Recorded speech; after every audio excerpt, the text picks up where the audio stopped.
যারা যারা stake holder আছে এই যানজট নিরসনকল্পে কাজ করার জন্য তাদের সাথে আপনার কাজকর্ম কেমন চলছে, আসলে তাদের সাথে পরিকল্পনা নিয়ে কাজ করছে কিনা আপনি? শুনেন, এখানে ধরেন এটার প্রত্যেকটি কাজের জন্য আলাদা আলাদা ডিপার্টমেন্ট, আলাদা আলাদা সংস্থা, আলাদা ভাবে কাজ করে। এখানে কিন্তু সংসদ সদস্যের কাজ কিন্তু এই যে যানজট নিরসন অথবা এই এই জাতীয় কাজ না, সংসদ সদস্যের কাজটা কিন্তু আইন প্রণয়ন পার্লামেন্টে।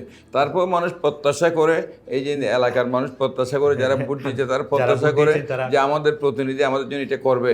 তো এটা যেহেতু ওই মানুষের আকাঙ্ক্ষার জায়গা থেকে, ধরেন আমরা সকল সংস্থাকে সমন্বয় করে কীভাবে স্বাচ্ছন্দ্যময় জীবন মানুষের জন্য নিশ্চিত করে দেয় সেই লক্ষ্যে কাজ করবো। আর আপনার সমস্যার কথা বলছেন, এই যে চেরাগের নিজে প্রদীপের নিচে অন্ধকার, এখানে চট্টগ্রাম মেডিকেল কলেজ মানে চট্টগ্রাম বিভাগের সবচেয়ে মানে বাংলাদেশের সেকেন্ড লার্জেস্ট বলা যায় মানে মেডিকেল চিকিৎসা ব্যবস্থা। প্রায় 4.5 কোটি মানুষ এখান থেকে সেবা নিয়ে থাকে।